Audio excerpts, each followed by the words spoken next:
Recording. Welcome everybody to the IAG Thursday Thing, this thing that we do every Thursday, except unfortunately we couldn't do it every Thursday because I was either in the process of prepping a race car or in the process of driving across the great state of Texas. So, yeah, it was hard for me to do this the last 2 weeks, and I apologize. I'm sorry. But a lot's happened in the last 2 weeks. A lot has happened in the last 2 weeks. So, last time we left off in our story, we were prepping for Laguna Seca, historic track out in sunny near Monterey Bay, California. And we got most of everything we needed done. There's a few things we had to fix. I still had a busted boot. So I had some issues, a busted CV axle boot that we had to get swapped out, and some bushings we needed to check, and some stuff that needed to be tightened. And I was still having some pretty serious bouncing coming from the car that we needed to figure out. Thankfully we got all that sorted out. That was all Thursday. Laguna's nuts. First off, that drive there is nuts. $6.70 a gallon is what we paid maximum. We saw a gas station with $7.50 a gallon. I'm going to explain what the bouncing issue is, CJ. Chill, my guy. Those of you who are new to this, if you are watching this, we do record this live on our Discord. And it's being recorded live right now. And we got a whole bunch of people in the crowd. And we have a chat that goes on the side, and I try to read from that. But if you want, even when you're in here, you can raise your hand. And it'll allow you to come up on stage. And I can pull you up here, and then everybody can hear your voice. It'll record your voice, and you can be a part of the podcast. That is how this is set up, and it is super cool to use. So if at any point somebody would like to come on stage, raise hand is disabled. Un-effing acceptable. Well, it should be enabled. We need to figure out why that is disabled. Jordan, fix it. I got Jordan working on that. But you can raise your hand. I can pull you up on stage. Or if you ask in the chat, I think I can just pull you on stage that way too. I don't understand why raise hand is disabled. That's not cool. We're going to fix it. Because I want people to be able to raise their hand and come up on stage. If not, say something on the chat, just put in the chat that you're raising your hand. I'll pull you up on stage, and then you can talk too. This is a interactive podcast. I want everybody to be a part of it, but we do record it. That's why we're on Spotify. We're on whatever Google's turning into. I'll get the Apple thing sorted out. I'm trying, guys. I'm sorry. Those of you elitists with iPhones, I'm trying. Okay. So we'll get it figured out. Either way, so we made this trip out to Laguna. It was a really long way. Gas was really expensive. Dude, the driveway into Laguna is no joke. I think it was like 16% grade. The RV almost didn't make it. It was first gear completely flat the whole way up. Just getting up this hill. Unreal. Huge hill. Laguna didn't disappoint. All right. Laguna, there's a picture. Laguna as a track did not disappoint. It recently got a repave, so I'm assuming it's smoother than it's been before. The grip was incredible. So I think that was some of the times that were being laid down compared to some of the other stuff. But there was the scary factor of Laguna. You're worried about the corkscrew and things like that. After the first time or two you do it, that wasn't the scary part of the track. Honestly, the scariest part of the track for us, I'll go into that in a minute, was the straightaway. So either way, we get the car together. There you go. Hey, that's a nice setup. Turn 1. I've seen this written out differently. I guess that's, yeah. So turn 1, you look at that as a straightaway. You're going flat through turn 1. So turn 2, but turn 1 into turn 2 was the scariest part of the track for me. It was awful. So either way, let's chat. Walking that track was wild. There's a lot more camber to a lot of the corners than you'd ever believe. Especially some of the scarier corners. Now, one of the things I was worried about is in sim games that I've messed with, messing around with iRacing and stuff like that, I always had a problem with kind of flying off the end of turn 10. I'd come through turn 10, it was a high speed right-hander, and I never understood why. I'd use the whole track, but it just felt crazy inconsistent. What you find out is when you walk this track is camber drastically changes when you hit curbing. And turn 10 was a perfect example of that. You had tons of camber till you got to the curbing. The curbing was level. So it was a ton of camber with level curbing at the top. So you'd come tear through there, and if you got your tires onto the curbing, you would lose an absolute ton of grip. And it makes sense now. That's why it always felt like it was sucking me off the track there and throwing me out into the wall when I was, messing around in a sim and trying to get every ounce of speed out of it I could. Requested to speak. You know what, Jordan? We're going to test this. Hey, can you hear me? I can hear you. It seems right, like... cool. Now, hold on. Was that an admin problem? Or was that... I just flipped on the ability for everyone to do it. You knew. Someone else... Well, no, I was trying to... Apparently, the feature in the actual member settings is not enabled by Discord. Like, it's not... Like, Discord just has not, released it to the public yet. So you had to just allow everyone. That's fine. We can allow everyone. I want everyone to be able to... Yeah, I think that's totally fine. All right. So someone else try. Just someone else send a request, see if it goes through. Yeah, well, let's bring some random person up. All right, Spaz, you're coming up. Hi, Spaz. Even though you got an Evo, we'll let you be here. Spaz, let's talk about turn 10 real fast. Oh, God. Did you get a chance to walk the track at all? I did not. So you missed so much. You know what I'm talking about. I went in the middle of the night when it was foggy and everything, but you know what I'm talking about, where you go around turn 10, you'd get tires on the curbing and it'd throw you into the wall when you were playing like Forza or something. It all makes sense now. Don't touch the curbing there, ever. Nope. And that's why, because it's flat there. It makes sense now. Now we know. There was a lot of realization that happened for every single one of us at that event. Just because there is so much of that track that sims, be it anything from iRacing to sim-ish cade like Forza, just doesn't prepare you for. Turn 1, diving into turn 2, oh god, that's completely different. And then you don't realize that turn 2, the Andretti hairpin, you don't realize that how much it opens at the exit, like even before the second apex, until you're like past the first apex on your first hot lap and you're like, oh, that... I don't agree with you. What I will tell you is if you were to run this in iRacing in VR, distances make more sense. Okay. It translated so well, especially stuff like the corkscrew and stuff, so well that I wasn't even remotely worried about going through the corkscrew. Everything felt normal. It's incredible.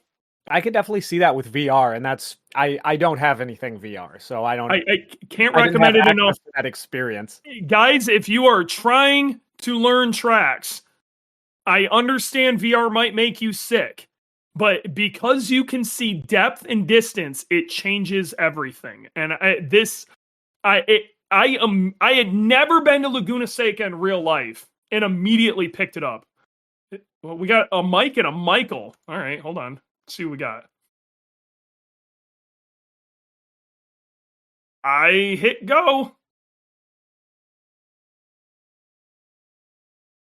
Does it limit the number of people that are allowed in? I I don't think so. Shouldn't. Invite to speak. Or maybe he just hasn't hit accept on it. Maybe he's got to hit accept. I don't know. It says invite was sent.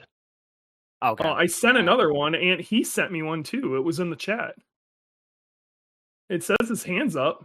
All right, Jordan, get out of here. Let's see if it'll. Maybe it's the problem. I don't know. Rude. Oh, there we go. Michael. Which Michael do we have here? I just see you as Michael. Michael Furling, the guy from Gingerman. Yeah, what's up, dude? How you doing? Good. I just wanted to hear you guys talk about Laguna and all the fun you had. I'm getting there. I'm going to kick everybody out of the chat and finish my story here in a second. We are definitely getting there. I'm happy that we can use the raise hand feature now. This is great. It's so good. Now, how do I kick people out? Let's see. This is always a good time. I'm really sad we haven't. I bet you there's other times we could have used that. Yeah, probably. I don't want to kick you. How do I don't disconnect? I will just see myself out because I see the button for myself. There you go. All right. Everybody get the hell out so I can finish my story. You too, Jordan. All right. Back to me being me. If anybody else wants to chat, please raise your hand, though. All right. So, just going back to something we talked about a second ago. I hit the sim really hard before I came to this track. This track in VR, it translated extremely well. And I went into it. You kind of already know your way around Laguna if you've played any other sims or whatever, but there's some small nuances that really translated over. And now, after driving it in real life, I went back home and messed with it some more. And I went even faster because I understand why certain things are happening. Because it's really hard to see if a track is, how camber is set up, things of that. Little things that iRacing simulates extremely well. It's hard to see when you're ripping by at 100 mile an hour. All right, so I could have kept Spaz on. He did drive, but Spaz also drives an Evo. We'll talk to Spaz in a minute. Either way, that isn't what this is about. This is about why was Dewey's car on fire. So, either way, the track translated really well. We went out in our first session and ran like a 32 something, which was already blazing. I basically ran the same time Jackie ran right out of the gate. Really, the car worked, but we were still having some bouncing issues. Oh, I need to talk about the bouncing issues. So, trying to figure out what this bouncing issue was. Let's talk about that real fast. If you have shocks with external reservoirs, it doesn't matter how nice they are.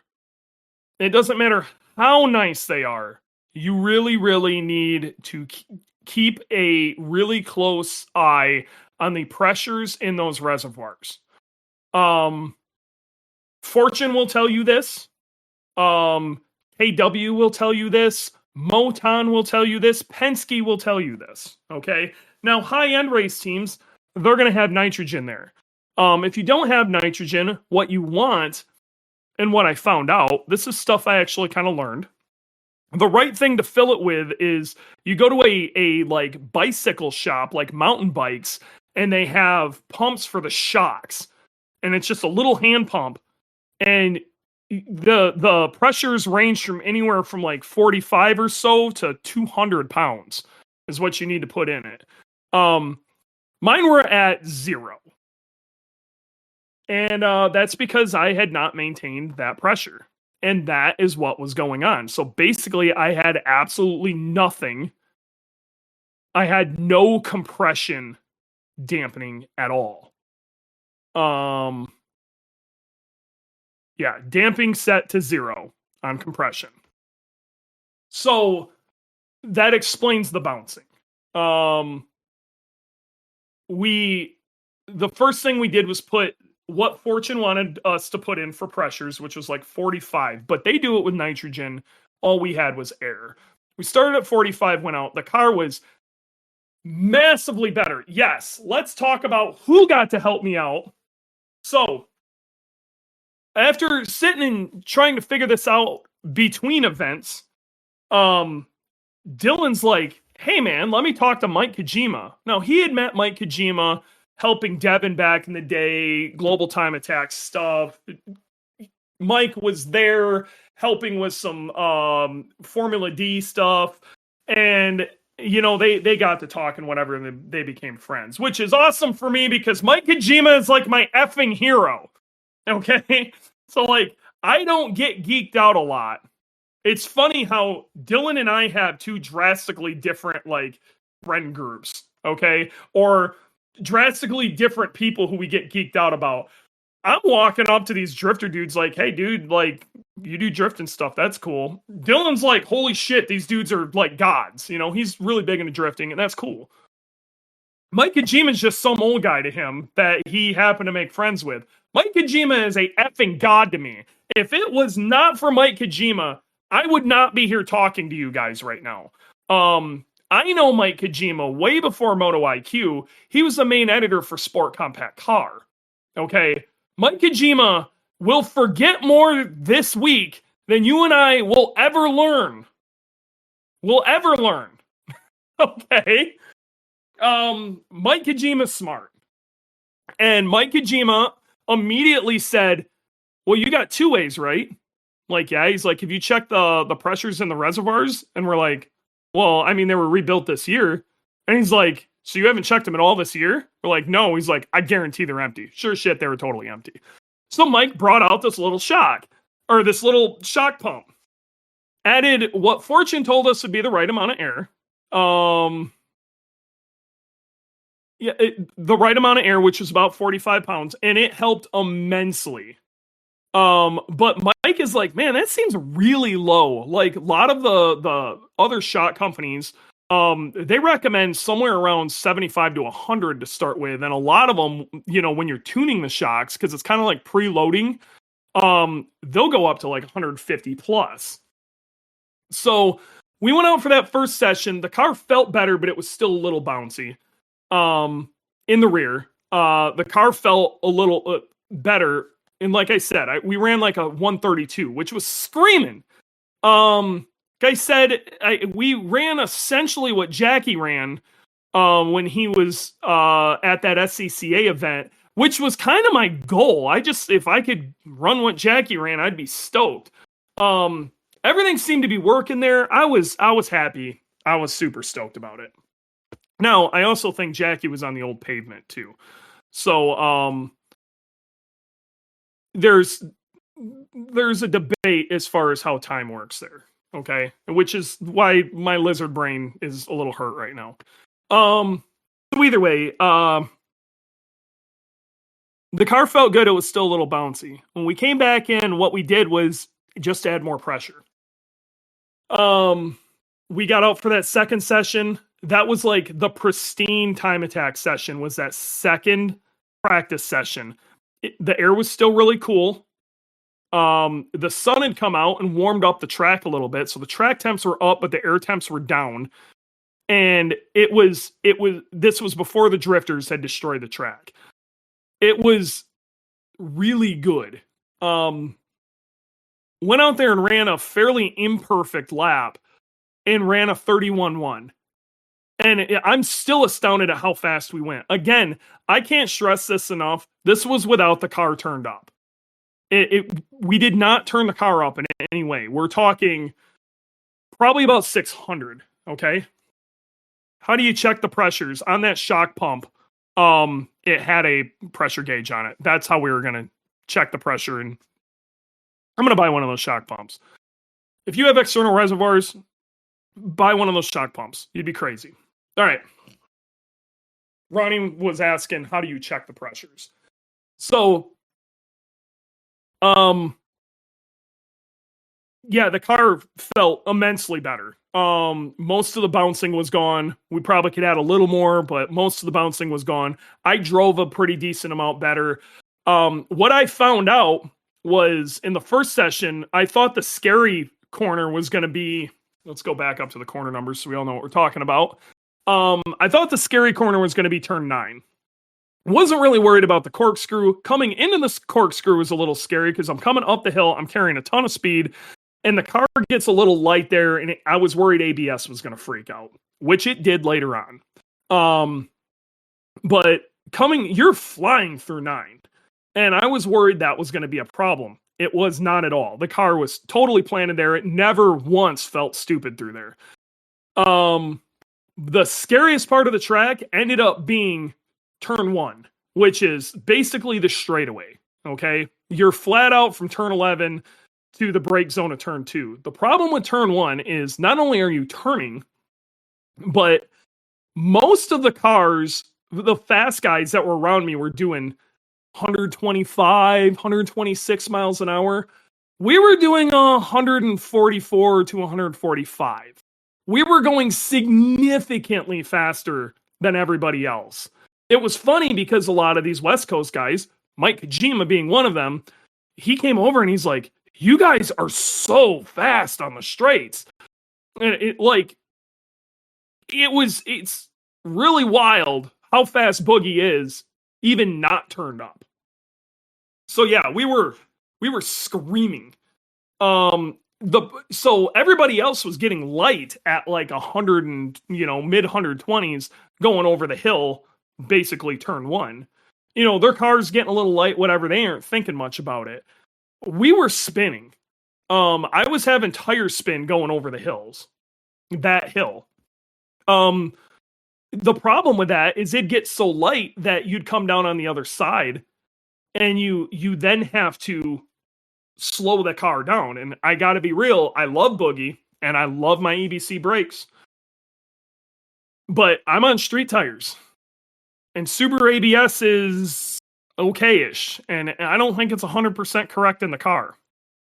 And slowing this thing down was a task. So basically, the second the car sat down and settled, I'd have to go into panic brake. And it was funny, they even showed it on the live cast. They're like, "Man, Dewey's taking a lot of the road," because I'd go really wide. Well, there's 2 reasons for that. It was, I didn't want to turn while I was braking, because I'm trying to shed as much speed as I can, so then when I do turn, I'm in control. But I also found in iRacing, if I use the entire track over there, I could find time by going wide there. And I still believe it was the faster line. I just didn't have a chance to prove it. And I'm kind of interested to see next week. We're going to do one of those live casts where we do fire laps and everybody overlays their data. We're going to do that next week. So if anybody's got data they want to throw in, we are going to do that next week, and it should be fun. It's probably going to be my data versus some Club TR guys and whoever else has AIM stuff and they want to throw in. Should be a lot of fun. Probably like Tuesday, Wednesday time frame we're going to do it. But I felt like I was finding speed there, so I kept doing it. I tried a few different things, even in later on. I'll tell you, I drove Adam Wood's GLTC GC a little bit later in the weekend and found my line felt better than taking a tighter line. But either way, slowing the car down there was absolutely terrifying. Your laps in the, okay, we'll use those then. So either way, terrifying. Second practice session went good. Then we went out for Q1. So this is all day 1. Practice 1, practice 2, then qualifying 1. Qualifying 1, I went out. The car, I got a little braver, especially in the brake zone coming in before the corkscrew and in a couple other spots. I kind of botched the lap. And I still ran a 31.2. And that is what I qualified at, was a 31.2. What would happen is going over the brake zone, going over the brake into the corkscrew, the car gets really light and you have to go immediately hard into brakes. So you're going up a big hill and it actually goes level. And it's real bumpy through there. So what was happening is I'd hit the brakes and the inside rear tire would lock. But what was crazy is it was acting like it didn't have ABS, but all the rest of the tires were working just like it had ABS. So ABS was still functioning. Actually, you got some cool stuff in here I'm going to check out. These guys are posting really cool things to check pressure and shocks. I'm going to have to take a look at these. Thanks, guys. I appreciate it.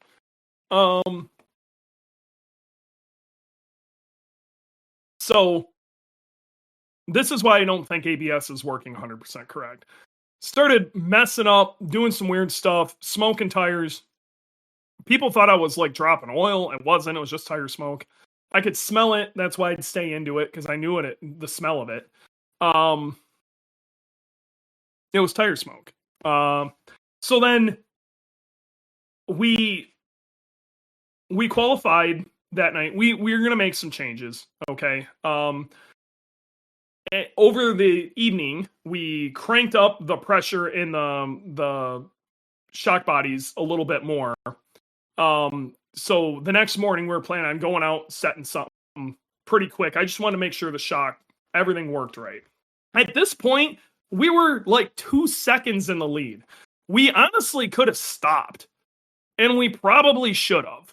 But I really wanted to go sub 130, and I knew the car had it in it, and I knew the track had it in it, but I needed to make sure the shocks were working. Okay, so I go out, I'm first on track, and the car's doing weird ABS shit right out of the gate. I'm throwing an ABS light, so I know ABS isn't working. Okay, there's an ABS fault, ABS isn't working. So my theory here is, okay, I don't have ABS, but I want to see what this car, if I can drive this car without ABS and still win this thing. I'm going to finish this lap without ABS. So I go through the lap without ABS, and surprisingly braking really early and being chill and just using power to really concentrating on corner exit, not corner entry, really thinking about it. I managed to lay a lap down without ABS that wasn't horrific. Okay, I probably could have won it without ABS. As terrifying as that is, if you've ever driven a Subaru that's supposed to have ABS and it doesn't have ABS, it's terrifying. So either way, went and I got through that first lap, and then the second lap, I'm like, okay, let's see if I can get the ABS to work. Usually, if I do a key cycle, everything comes back. So I'm on the cooldown lap. I do a key cycle. The fault light goes away. I'm like, sweet. You know what? I'm going to go try to put in another lap and make sure we're sorted out. Fatal last words. The lap was going great. Absolutely phenomenal. I was probably on like a bottom 30. Okay. My aim was full green coming into the corkscrew. Just coming up the hill into the corkscrew. I go hard brakes into the corkscrew, and the damn ABS light comes back on. Thankfully, I make it through the corkscrew without killing myself. I'm still green, so I'm like, shit, I'm going to finish this lap without ABS. My brain's frazzled here, okay? So a lot happens between the corkscrew and turn 10. My brain's frazzled. I'm thinking, man, should I try to power cycle this thing between these corners? Like all sorts of stupid shit's going through my head. And basically, I forget what damn gear I'm in. So I'm not even 100% sure what happened. I think I was in third, and I thought I was in fourth. Or maybe I thought it was something like that. Either way, I think that might have... No, I wouldn't have went all the way to first. Well, maybe I did. Maybe that's 12,000 RPM. I don't know. Either way, I don't even know what damn gear I'm in. Maybe I thought I was in fifth. I grabbed it, and it was up, and I bet you that's what happened. I grabbed it, felt that the stick was up, so I thought I was in fifth when I was actually in third, and I grabbed second. So either way, it just eats second. It just glides right in like nothing even happened. I over-rev the shit out of this motor. Come to find out after, I hit almost 12,000 RPM. 100% my fault. Complete lapse of judgment. Dom would be pissed. Not double clutching like I'm supposed to, granny shifting. I catch it fairly quick, but it just usually if something like that happens, the car jumps and I can quick grab the clutch before it sails to space. This one just sailed right in. It didn't care, so it got a whole lot of revs. I'm still carrying a ton of speed. The engine's still running fine. I didn't hear any crunching or anything. I'm like, okay, we're going to finish the lap. We're going to bring it in. I go through 10, break down for 11, turn off of 11 to go on the straightaway through the start finish, and I'm hammering through start finish, and it was like dead nuts on the start finish line. I hear, yeah, I'm just, wow, boom, it just explodes. Usually when you get a failure like this, when I get engine failures, and I've had enough of them to know, it tends to happen over, it's a fairly short period of time, a few seconds or so, but you'll hear like a, and it'll start coming in where the rod's knocking, things are happening. This just, boom, just instant explosion. So we're not sure what broke yet, but something totally came apart, and I guarantee it was due to the overrev. That stuck a hole in my block, and I fired a shitload of oil all over the place. It had a hot header, instant fire. Okay, now I knew it exploded. I didn't know it was on fire yet. Pull off to the side of the road. I am freaking the hell out. Because I knew what had happened. And I'm seeing smoke. I'm just like, God, I hope this thing doesn't catch on fire. It doesn't catch on fire. And then I start seeing flames. This is where everybody's like, dude, you need to get a fire suppression. I have a fire suppression. I have a fire suppression system.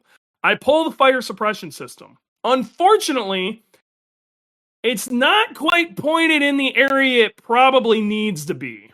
Okay? And the problem with fire suppression systems is when they fire, you don't know how they work until you use them. And we know better now that we probably need to move where that is. So I pull the thing, and it dies the flames out a little bit. I get out of the car, and I'm standing there. I'm like trying to wave the guys to me. And the dude's just nonchalant walking up. And I'm not, to their defense, they came rolling up, and I don't think they could see that it was like really on fire. I'm screaming at them, but it's still real noisy, and I have my helmet on. And I don't think, so he's just kind of, if you watch the live cast, he's just walking out. And you're right. I should have a separate fire extinguisher in the car, and I will probably pick one up. Now, I will pick one up now. There will be one in the car next year. Just a separate one on top of the fire suppression. I need more than just that fire suppression. I need to be able to put out a spot thing. So either way, he's nonchalant walking up, and I'm screaming, fire, get over here. And he's just do, like nothing's going on. Gets around to the front of the car and finally sees, holy shit, this thing's on fire.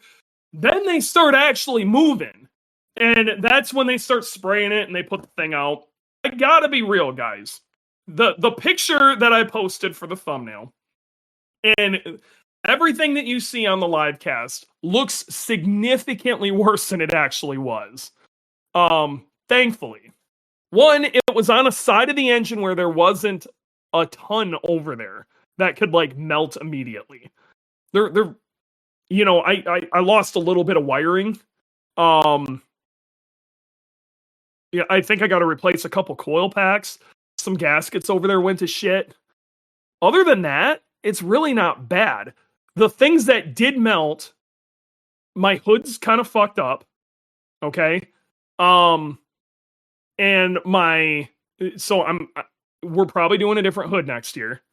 We're doing a different hood next year. This is something I kind of wanted to do, but I was having a hard time justifying it. Kind of easy now. And my professional awesome fender vent also melted. because it's made of really basic plastic. That also melted. No big deal. Everything else is pretty fine. The fenders are fine. Turbo's fine. You know, it's not bad. It's not a Brighton hood. It's actually a Cybon hood. It's a Cybon. Where you see the flames coming through is the vent. In that Cybon hood. And it's not a fancy hood, but it's just a basic carbon hood with some vents where they needed to be, and it did the job. What I'm gonna put on it is probably a one of those ABW hoods with it's got a nice front vent on it. I think that's what I'm gonna do. It doesn't have any other vents on it. It's real simple. And we may add some vents to it.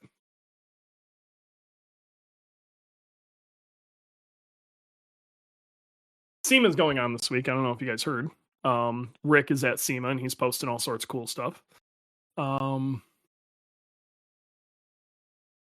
ProDrive venting on those hoods are amazing. Yeah, there's options. Don't get me wrong. I'm looking into all sorts of different things. But either way, we got it back. I was pretty distraught. I knew I had done it. I kind of ruined the weekend, but I mean, we went fast and went and parked the car. I went inside and had a depression nap. Thankfully, Ian and Dylan were there. They, kind of assessed the situation, cleaned the car up. After it was cleaned up, it wasn't as bad as we'd thought. It's one of the plans for this winter was redoing the wiring anyway. So I'm pretty sure most of what got trashed, we were gonna have to redo anyway. I don't think we really killed ourselves. What boost were you pushing when it blew? 28? It's kind of our low boost map. We really weren't pushing it at all. The problem, I know 28 seems like a lot of boost, but this turbo, if you run it anything less, starts doing weird stuff. So, yeah, we're about 28 pounds, something like that. Nowhere near murder, by any means.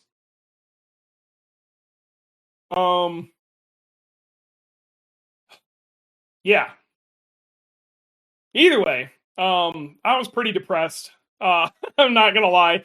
What was cool, though, is a couple of things happened. One, a buddy of mine, Cal Fortner, and the Fortners, if any of you guys know anything about the Grid Life family, the Fortner's been around a really long time. He drives a Mercedes. Yeah, those vents are sick. So Fortner's drive a Mercedes. Cal does, one of the Merc GTs. Thing's sick. Okay, either way. He's been doing Time Attack for a while now. He hasn't won, but man, they've put in some serious effort. Cal pulled out a W, and I this is going to sound a little shitty. I'm very happy it was a Grid Life regular that pulled out the W and not an invader. Okay, not somebody who, and calling it an invader is shitty. I don't want to call it an invader.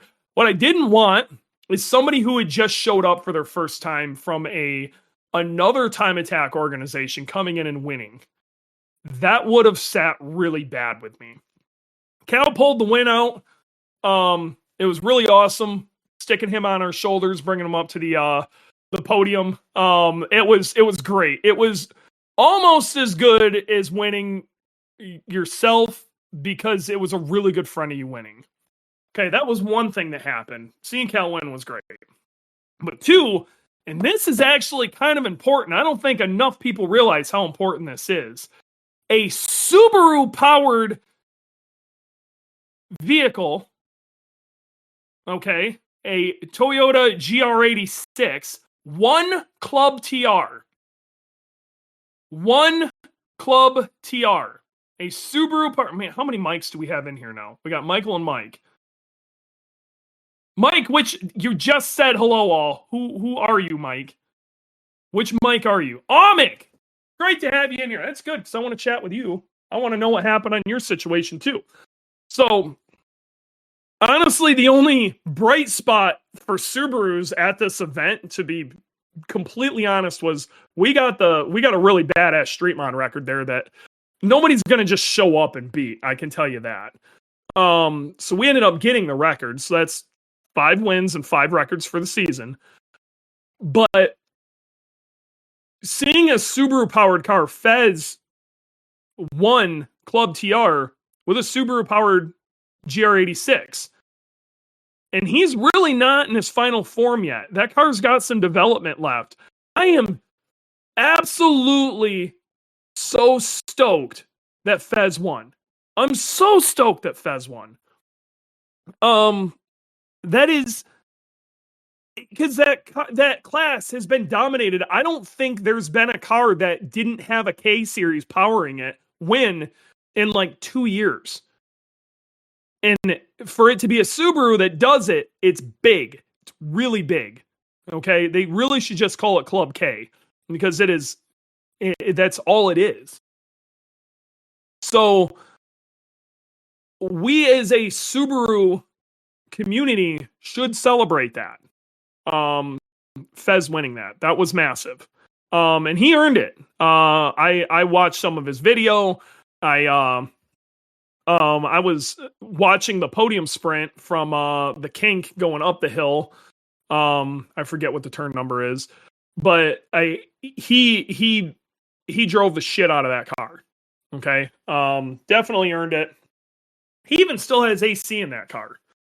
So super stoked. If anybody wants to just drop in and go fast with a Subaru within a particular class, I don't think there's a better option than a new BRZ or GR86. I really don't.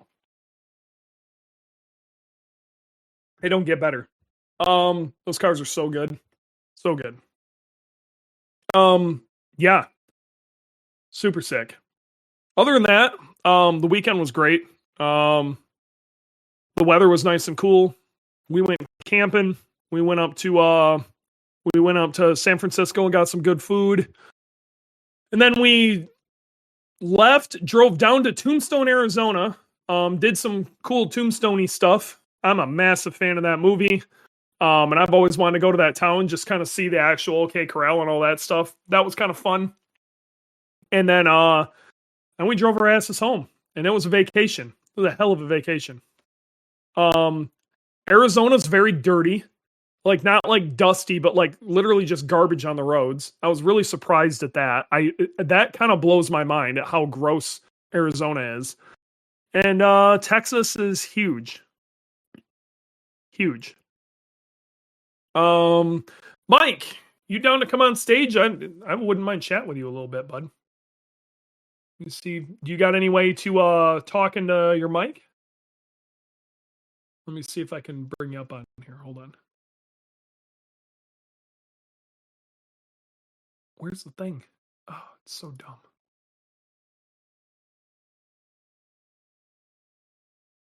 I don't know if it's going to let me. Invite to speak. Way up on top. It should give you the option to accept that invite. And then, yeah, you would just talk. And if you're using it on your phone, you would just talk to it like it's your phone. So let's see if it lets you do it. Kyle, what's up, bud? I see you out there too. You're gonna be a threat next year, guy. What up, dude? How you doing? I'm good. How are you guys? So, those of you who don't know who we're talking to right now, which I have a hard time believing anybody in here doesn't know who you are, but if somebody is listening and has no idea who you are, this is Mr. Mike Omick. This is my direct competitor in Grid Life Street Modified. He also drives a Subaru and is feeling a lot of the same pains that I am and has went through a lot of the same development shit. We've been neck and neck pretty much all year. And he's, the past few years, he's swatted my nuts off. I've swatted his nuts off a few times. And we've been going at it, but it's Mike's one of the best dudes. All in and, good fun. All in it's good fun. all in good fun. You were one of the best guys out there. But I appreciate it. we had a rough weekend for Subarus, did we not? Oh man, yeah, it was terrible. I wish we could get Johnny Hernandez on here too. So like, if you really want to, like, the reality of it is the big three street modified or global time attack street class Subarus are me, you, and Johnny Hernandez, and we were all at an event at the same time for the first time ever. And I was so looking forward to it. Yeah, all of us blew up. Did we you even actually get a proper lap in? No, we made it to turn 3 on our first attempted flyer, so we didn't get anything, and we were just pretty much seeing the track, 70-80%, trying to see the track, and we're 90% sure we cracked the piston. That's what everything points to that. So Daddy is asking if he's in a GC. Daddy, no, he is not in a GC. He's in a big old fat hatch. I don't. What year is the car? 08? Yeah, it's an 08. Yep. He's in 08 STI, and he got a much larger car than I do. Right, and we try to do good with it though, but it is a pig. It's just a big car. I mean, Yep. So, what are you gonna do? So, what happened? What did you guys end up figuring out? What happened to the car? Yeah, no, we don't have it apart yet. It's actually coming out probably this weekend, and we just, we knew it wasn't a cracked cylinder. We didn't pressurize our coolant. We didn't have any on the Motec. We didn't see any spikes in temperature, for say a injector running lean or anything like that. Everything points to a cracked piston. So much smoke behind us, obviously everybody's seen that. So. There was a lot of smoke. I came around a corner and I'm just bad. like, I thought you were dragging something. There was so much smoke. Right. Yeah, it was really wild. So it was terrible, sucks, but man. I got to hang out with everybody and got to see all you guys do good. And it was a good weekend. Got to see some family while I was out there, because technically that's my home track, born in Long Beach. But yeah, it was a good week other than that first day. Yeah. Yeah. I mean, it's Laguna. You know what I mean? Like, just being there was crazy. Definitely. We'll be going back. I didn't get to appreciate how great that track was because I was too busy, like, in my own head with, driving Boogey, and Boogey's nuts. And just like your car, you don't get to appreciate a lot of these tracks for what they are until you drive something slower. Yeah. And our cars are way too fast to enjoy that. I got to go out in Adam Wood's GLTC GC. Oh, nice. It was fucking riot. I got to do a full session in that thing. Oh my God. I don't think I'd had that much fun on track in years. It was so good. It was so good. Yeah. Dude, you could turn into the corkscrew. All you'd have to do is get the car just turned in, just a little upset and turned in. And you could completely mat the damn thing over the hill. It jumped down to the bottom of the corkscrew, completely composed, didn't care. Like, it was just, oh my God, it was such a riot. It was so much fun. You could actually think before you get to the corner because the closing speeds aren't nearly what we're used to. I mean, let's be real. When you drive our cars, it's terrifying. It's terrifying the whole fucking time. And if you're not terrified, something's wrong with you. Yeah, for sure. At that point, you got to respect the car. If you don't, it's not going to be well. No, you're gonna have a real bad day. Real bad day. Yeah. Yes, definitely. So, you got any badass plans for next year? What's going on? We're trying to figure that out right now. Pretty much get this engine apart, figure out, diagnose what's going on. Other than that, just some small stuff we have planned. There's a few other, things that we're going to do. I want to get a new front splitter and do a few things like that so we have spare stuff. But nothing major. This year we had a lot of issues. So 3 events, we didn't even turn a lap. So we got to figure out a few things. We broke the transmission at Gingerman, and then we go down to Chicago, or Autobahn, and we were going to, think we were going to do good there. Well, on the outlap, the rear end broke. So we're pretty sure breaking the transmission did something to the rear end, which a lot of times you'd break a tooth if you do it under shock. It could have been a number of things, but so that was number 2, and then this one. So 3 out of our 8 events, we didn't even turn a lap. So we're just hoping to be more reliable next year and and actually turn some laps and get some results. Yep. You know. No, it was. I mean, you've seen what my struggles have been the past few years. Oh yeah. I mean, so you looked a lot like me. A lot of these events, like and I don't wish that hell on anybody. I don't wish it on anybody. Yeah, next year we'll all be good and reliable. That's the plan. Hopefully, I think we all you learned guys a as lot. well. You guys have worked out a ton of the stuff. It's actually really good to see where you guys have come this year as far as reliability, speed, the whole 9 yards. It's just been great to see that too. So good job. I appreciate it, man. And I mean, the reality of it is this class wouldn't be where it is if we weren't all pushing each other. So good job to you. Good job to Kyle. I mean, we got to give Jackie some props in this situation. You know what I mean? This class is where it's at because we push the shit out of it. 100%. Kyle, man, he's showing so much speed. That's awesome. He's doing so good too. Dylan wanted to just throw in there that your car didn't catch fire this year. Mine did 3 times.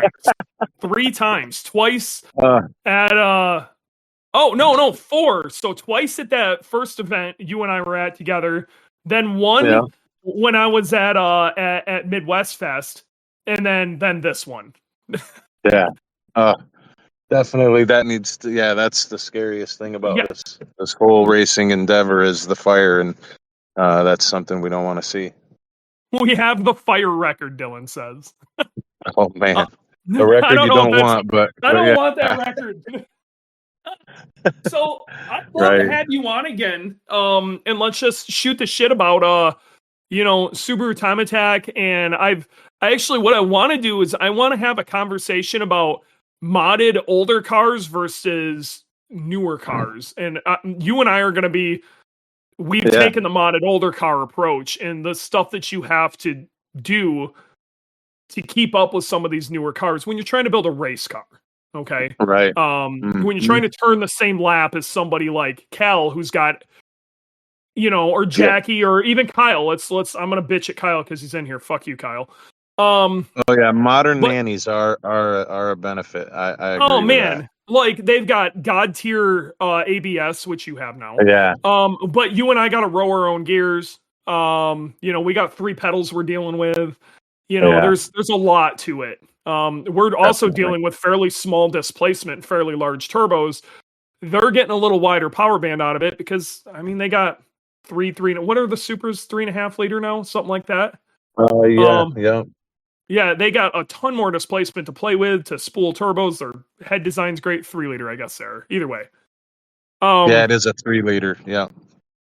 Or in some situations, maybe they were just designed as race cars. Let's talk about like a Vet, something of that nature. Or let's go back to Cal's car. Definitely a better design. You and I are dealing with, I've got strut front suspension and I have strut rear suspension, and you have a multi-link rear, but that multi-link rear, let's be real, was designed for trunk space, not designed for performance. So exactly. Yeah, it'd be fun. I'm down for that sometime. Maybe let me get know kind of ahead of time and I can do that. Yeah, we'll get a pile of us together and do maybe a bad. Let's all be idiots, go fast in old crap car Time Attack conference. It'll be fun. Hey, I'm down. I'm down for sure. So I wanted to pop in just to say hi. I haven't been able to get in here. I realized what I was doing now, but I'm in here now. I'll be at all these. So it was good to talk. Yeah, appreciate it, man, and appreciate having you in here. And dude, I can't wait for more years of this, man. One of these days I might go off and do some GLTC, but if I do that, I'm probably gonna just kick the car down to Dylan, and he'll just drive me nuts. It'll be great. Yeah, I was thinking the same thing. Someday I'd like to do some sort of wheel to wheel. That would be awesome. It'd just be fun, man. And then you gotta find some young buck you can kick the car down to, because let's be real, we don't want to walk away from these projects. You can't sell them. My car's worth fucking. It ain't worth shit. It's barely worth the parts that are attached to it. So. No, I know what you're saying. Nor would I want to kick this problem to someone else, but no. Yeah, exactly. I'd rather it just sit in my garage and rot before I'd sell it. So. Hey, well, sounds good. I'm gonna have to step out of here though because I'm just arriving to a dinner meeting with some family that came into state. So, but All right, definitely man. let me know ahead of time. I'll definitely jump on again with you guys. Will do. Sounds good. See you, bud. All right. Yep. See you guys. Yep, Mike's great people. Love having him. He seriously is one of like an absolute class act and one of the best dudes. Ugh. I remember the first time I saw Mike, it was a Gingerman event. And we were doing. They changed up the format this year to where we were doing like toge battles for the win, and it was Sally McNulty versus Mike, and Mike ended up losing. But he he was every fluid in that car when he came into the pits was boiling. It was ridiculous. Like his brakes were totally toast. Like his coolant was blowing. Like he drove the shit out of that car. Mike is a monster. He can definitely wheel, and that car has got a lot of really insane development in it. And I'd really like to bring him on because that's kind of what I want to talk about. I want to have a conversation about our essentially simplistic cars. Mine's an old car. I can say my car's an old kind of, it's definitely old tech. Okay. But the reality of it is my car isn't much different in when you get it down to race car form than say a 20 STI, they're not much different, especially mechanically when it comes down to it. So even the newer STIs are fighting the same problem that I am, and Mike or anybody else. But there's some advantages to having older cars like this, and I want to go into that. And I think it'll be a good chat. So, yeah. So Laguna, James, I see James Hallaby is in the audience. I want to tell you, my guy. Yes, if anybody's wondering, that is a picture of Mike Omic's car. I think we're going to do that roundtable sometime. I think it'll be a lot of fun. I'd really like to bring in, if they're still in here, I don't see them anymore, but the Renner guys, I'd like to bring in the Renner guys, and chat with them a little bit and the stuff they're dealing with. It'd be fun. I want to bring as many people on here who have done some serious work with, time attack, like pointy end competition stuff. Not I'm going out to have a good time. And the problems you're running into competing with newer, more modern vehicles. I think it'll be good. But James, what I want to bring up to you is why the hell is your state? James lives in Arizona, by the way. Why the hell is your state so effing dirty? It's so dirty. There's so much just garbage on the roads. Like, I drove through the outside of, it started almost the second I hit the state from California, but I drove around the outside of Phoenix and then through Tucson and all the way to Tombstone. You went through the ass areas on I-10. I don't know, but it's gross. Like, do you guys not have any convicts that you can send out there to pick up some garbage? Does nobody ever get arrested in Arizona? Is that what the problem is? I mean, that's how everybody else cleans their shit up. I mean, it was gross. I know here, I can also throw this out here. It may have been dangerously hot this summer to do that, but it is definitely not dangerously hot now. They should have had people out there. If it's under 80 degrees, they should have people out there cleaning. Because it's nasty. That is such a bad look.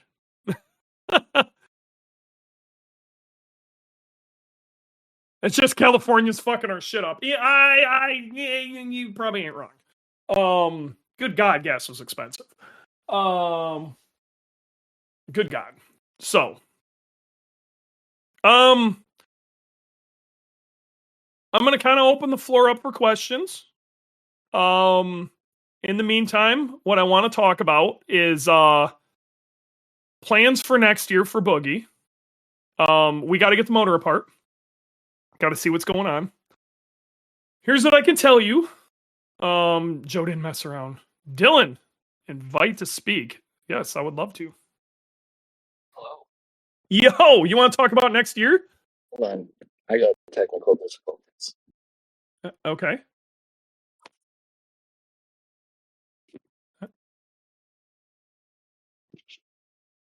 I'm all jacked up. Can you hear me? You're great now. Yeah. You're blowing my doors down. Yeah, I was trying to get on speaker. I'm just on my phone, so I was like, Yeah, that's the way to do it. You're fine. I'm actually going to turn you down a little bit. oh, geez. Well, you'd brought up tearing down the engine to see what was wrong with it. Yeah, I mean, we got to do that. We knew we were going to do that anyway. I'm just really sad. We aren't going to get. We're going to get good data from it. It's not as good a data. How many RPM did the engine see on the shift? Almost 12,000. Just a skosh. Yep. Shy of 12,000. A straight up skosh. Yeah, definitely a new high score. I've never had a misshift. What blows my mind about that misshift is it really didn't upset the car. Anytime I've had a misshift before, I feel it before the revs go nuts, and I can usually catch it.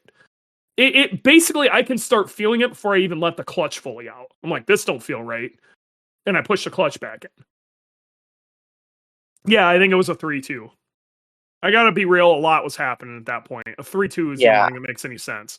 Well, that's the big thing about Laguna, too, is what really shocked me was coming down that hill. It wasn't just downhill through the corkscrew. It was downhill all the way to almost turn 11.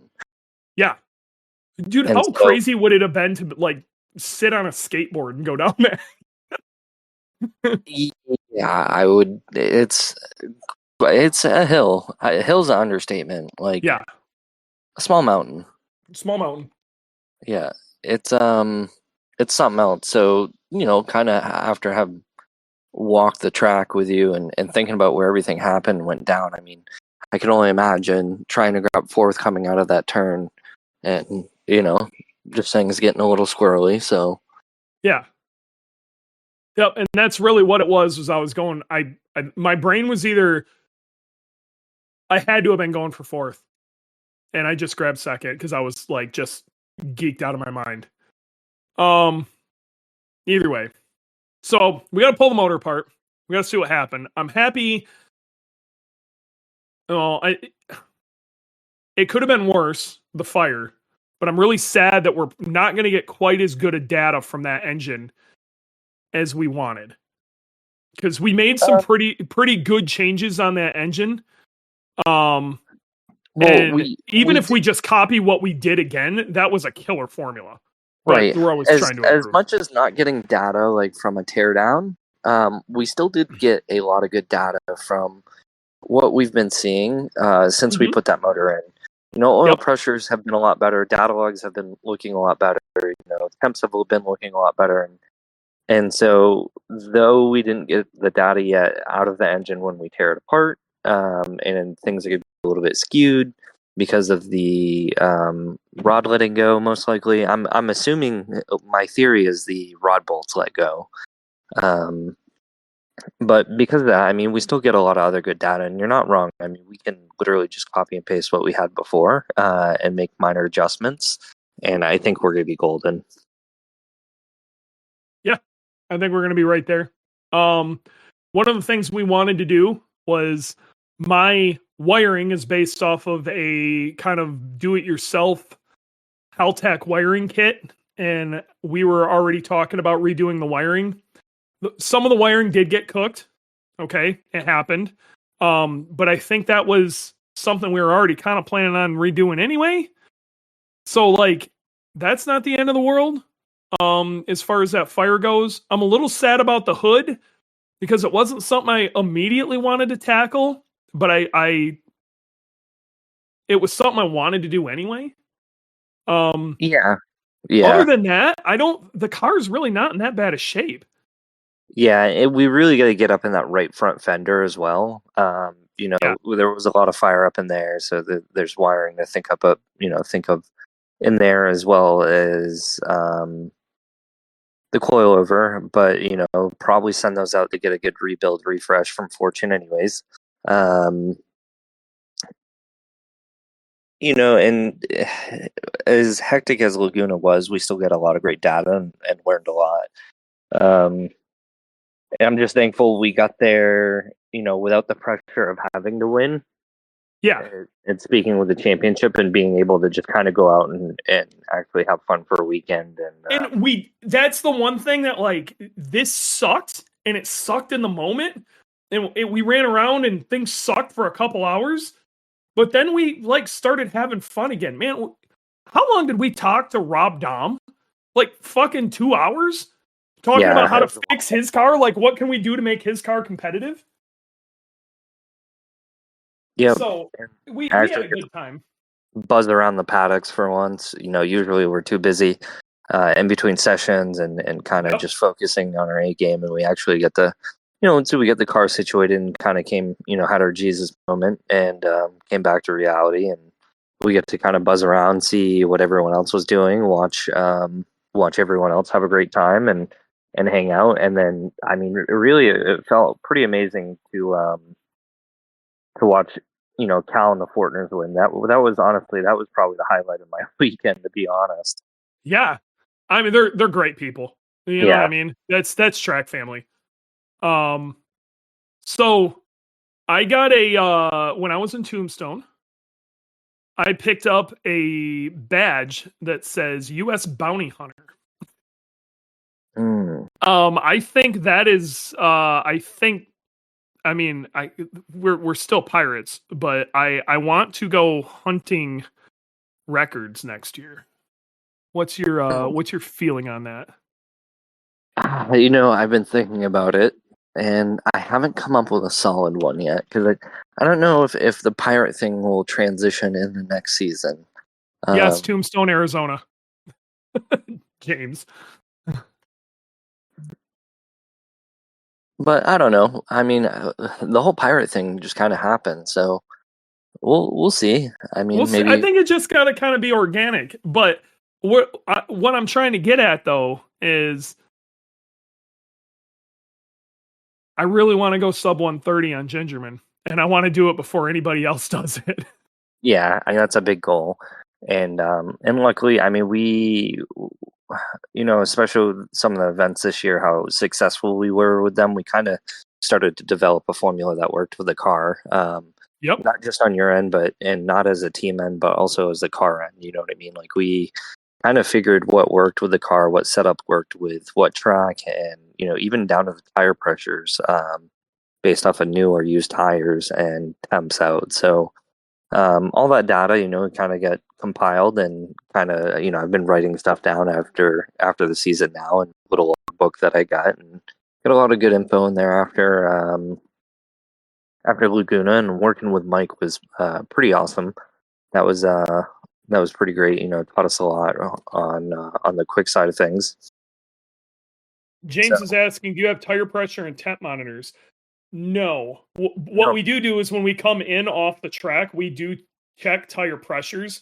Temps are something I'd really like to try to get. I think we're going to try to get some tire probes. But what in the poverty is this? That's what we got, man. Hey, man, we're making it work with what we have, and I think one of the things that's been a little limiting on that side of things too, and there might be a change being made. We were running out of things that we could put. We were running out of inputs into the ECU. Because there's a couple of things that I'd like to do, whether it be this off season or in the near future. One of them being like linear potentiometers in the rear, so we can literally log what the suspension is doing. Yeah. And it was like as more data kind of came in, more things that had to get done, we started overloading ourselves as well. You quickly realize that a successful race team isn't just one or two guys, and it becomes a whole slew of people. So when you start adding in more data and more stuff like that, it gets a little bit more hectic and overwhelmed, and little things get overlooked easy. So not having all these nice equipment and all that stuff, and we just kept it to the basics. Was it not like it was a 10-second talk with Mike Kojima, and you and I both were just like, we had like eureka moments because we had so much other shit in our head that we couldn't think about suspension correctly. Right. And like that's, you kind of, suspension is a system that needs to be taken very seriously. You know, driving is a system that needs to be taken very seriously. The engine is a system that needs to be taken very seriously. Like these are all, and it's sometimes it's not just one person who has to take care of one of those systems. So it's rough. I don't know. I think we do good for what we have. But I think you're right. Some of it is going to be, we need to develop systems to organize our data.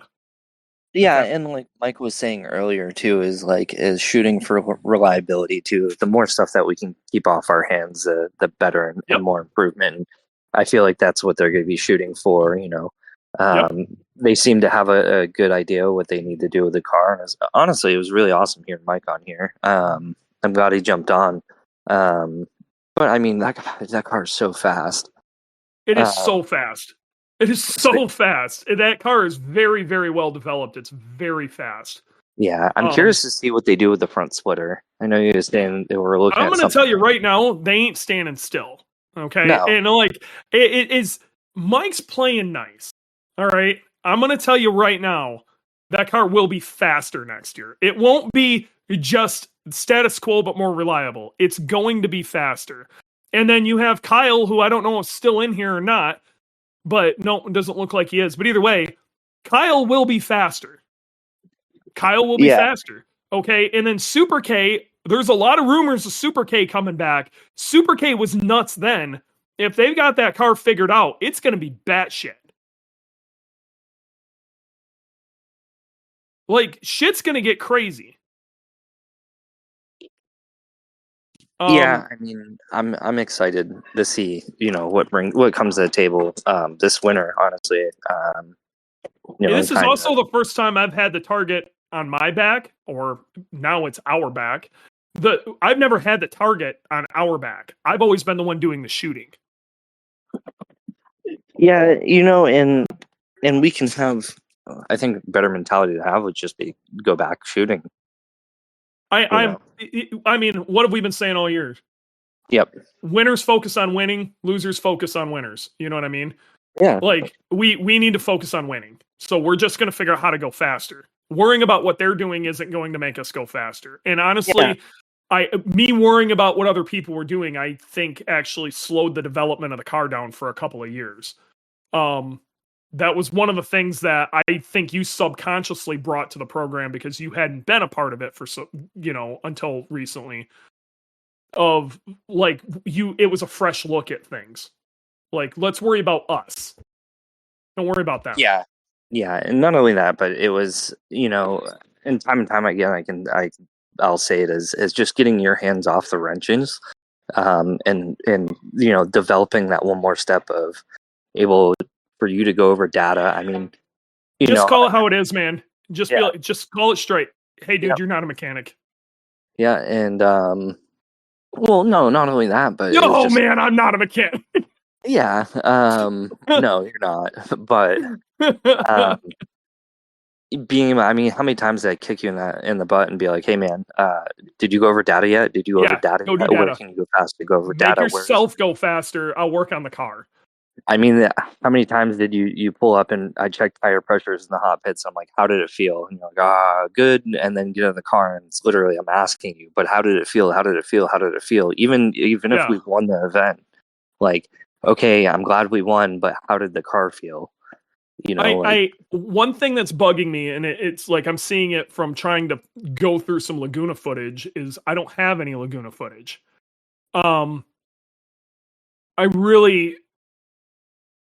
I might invest in a Smarty Cam, which is something that it plugs into the AIM dash, and it works with the AIM dash to overlay data and throttle position, all that shit. And I think I'm going to invest in a Smarty Cam, so we are guaranteed to get video no matter what. Whether we use that video or not, it's guaranteed video. Every time we start the car, it works. And it'll have enough, the card, if it's big enough, will have at least the whole weekend and the last weekend that we ran it on it, and it'll just delete from the back. If it totally fills up, it just starts deleting from the back. Is So that you the always had your dash last that, one. Is that the dash that Graham and Bailey have been No, using? I've thought about getting that, but I don't think that's going to work good for us because we don't put enough laps in. And then Kyle's back. Kyle, I was just fucking kissing your ass, dude. But no, this actually works with aim. It basically just gives a camera to the aim. Okay, that dash that those guys are running, that catalyst system works really well to a certain degree. It's extremely good if you're either really new to a track or you're able to put a lot of laps in, so it can get a bunch of data to start teaching you things. But just like, I've tried to run one of those in the car, and I don't think it's at Boogie's level. Shit's happening. I wouldn't even be able to hear it if it was yelling at me anyway. It works. This is going to give us the same, like, we can watch the video and see what it says. You know what I mean? But it's not going to be like the cool thing about the catalyst. If you're very new to tracking a car, a catalyst is super sick. Garmin makes this thing, and it's basically like a tablet that you put in your dash. It's got a camera and everything in it, and it's recording as you're going, and then it will learn and then start telling you audio cues of like, brake later, turn in sooner, hit the gas now. It'll tell you these things, and then when you stop and get out of the car, it'll review your lap with you. It'll review your data and have like a breakdown session. It's actually pretty cool. I don't think it's going to work for Boogey because we only normally get 1, maybe 2 good laps. For a Club TR car that you're able to get 7 or 8 laps, it works. There's even some stuff like, I really like Fire Laps because it allows me to get the data out of the aim really easy. But even some of its coaching stuff doesn't work all that well on bigger tracks that I'm not going to get a lot of laps in. Well, even at Laguna Lime Rock with the Fire Laps, I think there was one session where it was like, "This is your best time. This is your best time." And all it could tell me was you just did good, and I know there was more time out there. Yeah, that's the problem with the Garmin is because it's not getting enough laps. It doesn't know how. Now, it would be a really good thing for me to put in my BRZ, maybe, but I think I would be better served with the Smarty Cam inside of inside of Boogey that works with the aim, and then from a driving standpoint, actually getting the data program thing for iRacing and getting some driver coaching over the winter to help certain approaches and braking and things like that, and which I think I am going to do. I think I'm actually going to hit up probably DJ, Allison Drini or Tom O'Gorman or somebody, and I'm going to try to get some off-season coaching, whether it's go to an actual track and go do some stuff or through iRacing, combination of both, whatever. I'm going to work on myself a lot more. Not to go off topic, but you said iRacing. Have you checked out the new Forza yet? I haven't had a chance. I know. I got to be real. You've the only been campaign for Call of Duty dropped today. I'm shooting bad guys tonight. No one plays Call of Duty. Dude, Tommy's got to die. I'm curious to see your reaction to the new Forza, though. The reason I haven't killed myself to get to it, so you know, is and this might seem kind of shallow, but a lot of the big YouTubers that do a lot of sim racing and stuff, their issue with it is they're having a problem getting their wheels to work decently with it. It doesn't need to be perfect, but they're like, it is so vague, this isn't even fun. And even with people putting in crazy settings to make it feel better, they're like, it still ain't right. I have a feeling in the very near future they're gonna mess with that a little bit, and Yeah, I'm sure. I might be way more apt to jump in. I don't know. There was a group of my buddies last night. There's 4 of us doing spec BRZ races. So just the new BRZ on the God Laguna. damn it, that would be fun. Now that would be fun. And we were all. It was like I felt like we were running Sunday Cup because we were all just daisy chaining off one another. Mm-hmm. We couldn't break the sub 140 with them, but I mean, it was just. I want to get you. I want to get you into iRacing. I really want to get you into iRacing. I want you to do some. It's and understand that iRacing is very driver focused. Forza is very car focused. With the fun of Forza is like you can play with all these cars and do all this crazy shit, which is a riot, and that's the thing that I wish iRacing had, but it doesn't. Well, so I feel like they stole some of that back though, like Forza, because you can't just sandbox it anymore. You actually. Did you hear they're talking about changing that? If they change that, I'm gonna be way more apt to come back, because that was the thing that I get excited about Forza is I have this sandbox to build bad idea time attack cars. You know what I mean? And yeah, I don't know, because I enjoy it. There's a big enjoyment of the first cup you get into is the Builders Cup, and so you only get so many points, and I think having both would be nice, but I really enjoy it. I mean, it really makes you kind of have to drive, and not only that, but you're earning points by driving better, so it gives you incentive to learn the track a lot better. Yeah, it's something I'm. Let me rip through the Call of Duty fucking campaign. It'll be done in like 2 days. Maybe I'll grab it. I want to do spec BRZ racing with you guys. That sounds like a riot, because when we used to play, Spaz will tell you all about our Datsun 510 League was a riot. Our Datsun 510 League was the best. And we all had it was a spec 510. I put a tune on it and I locked the tune. You weren't allowed to touch it. And it was phenomenal. The cars, the tune was set up so the cars raced well, not to be the fastest thing.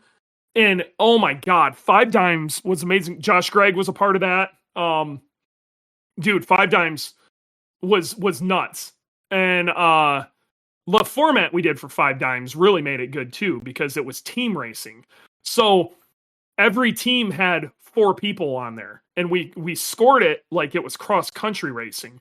So you would add your places up, and the lowest score wins. So if you got first place, that was 1 point. If you got 10th place, it was 10 points. Okay. So every position really mattered, and it made it a riot, because who really was important was like your third guy on your team. If you could get them in like the top 10, it was huge, like, because you drop a ton of points off of you, because you got to think every time you pass somebody, you just added a point to their total. And your top 3 counted for points, and your 4th was like your either your tiebreaker or if one of your guys dropped. So what we ended up having drafts. We had all these crazy team names. Everybody had to have matching liveries per team. We had like trade deadlines. We had all sorts of shit. Dude, I have a whole, like, we over the years of doing this, we wrote an entire rule book for it. And it is fucking great. Yeah, you need to bring that to Forza. Yeah, well, I mean, that's what we did. We did it in Forza, the last one. But the problem is the servers got so bad that we had 2 full rooms going at a time. So it was, we had 20 people in each room. So it was 5 teams in each room. 4 teams. 5 teams. 5 teams in each room. Because there was 24 total, and then we had 1 extra for the person who was streaming it. And we would fill the rooms. Like, we'd have alternates of people who just wanted to get in and couldn't. So we had alternates that you could grab a sub if you needed it. Dude, it was sick. Like, free agency. It was awesome. Yeah, that sounds like a splendid time. Yeah. Do it once a week and then get mad the whole time. Yep, 40 plus with 8 free agents. God, it was such a fuck. That was a great time. We'll have to do that again. We'll let the dust settle on Forza as it sits, and then we'll try to do that. I'd like to do it in iRacing, but I need enough people to want to do it. And I can't seem to get people to get like excited about it in iRacing, because it would be great to do it with like what are those things? Formula V's. They're like really little Volkswagen powered open wheel teeny cars. Like, oh my God, that'd be a riot. And you can put like 60 people on a track. So we could have the entire damn group in there and in one room. And oh, it'd be intense. Fuck, that would be fun. Oh, it'd be fun. That would be so much fun. All right. So other than that, I think we've totally went on a crazy tangent, but we were talking about plans for next year. James asked if up here a little further, he asked if we were looking into a different engine management, and that may be something we're looking into. I think a PDM is something we're going to be looking into. We got a lot of talks to be having at PRI. You and I, we're not at PRI for enjoyment. We're at PRI for business.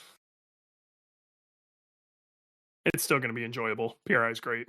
But we got a lot of shit to talk about at PRI. We got a lot of research to do. We need to make some aero improvements. I think there's some massive gains to be had from aero. Yeah, I mean, you're not joking. I think we had tried some stuff out with the front splitter, and it seems to be working good. So now we need to start looking at the sides of the car, the rear of the car, and not only that, but tying it all in together. Because it just doesn't, things don't simply just function one off. Nope. And so it can make or break. It's a system, and if you improve one thing, it could adversely affect something else. So I mean, yeah, an improvement on something may not mean an improvement for the speed of the car. Yeah, and so you looked at the ducting, for example, that we experienced this year with that is we ducted the intercooler radiator to help with IETs and help with flow and keep temps down, and that was a massive change when it came to temps all around.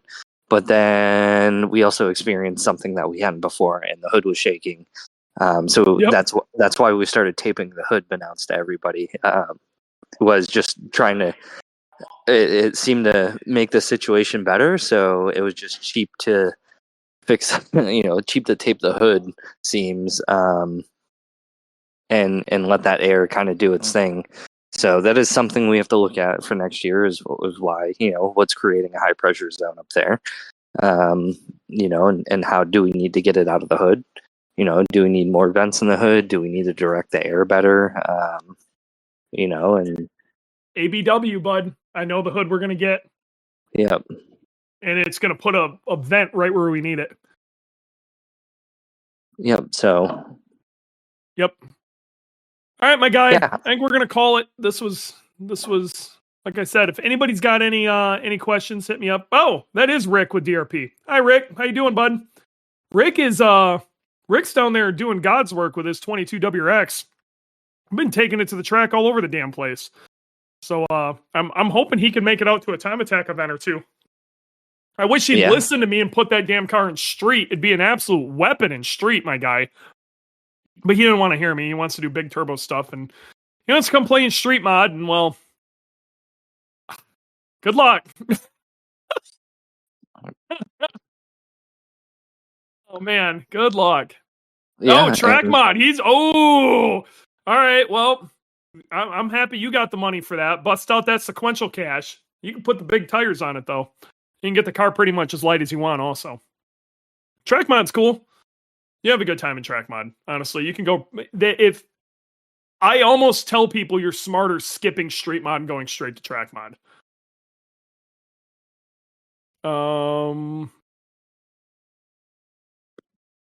Street mod doesn't. Well, there you go. Yeah, street mods. That's one of the things that like Dylan and I have talked about this a few times. One of the reasons I really like street mod is it's kind of protected because you can't just go buy a car and show up, run street mod. Even if you're like, I don't care who you are. If you're Max Verstappen You can't just go buy a car, show up to Street Mod and win. You're not going to do it because your car is not going to be anywhere near prepped enough. Okay?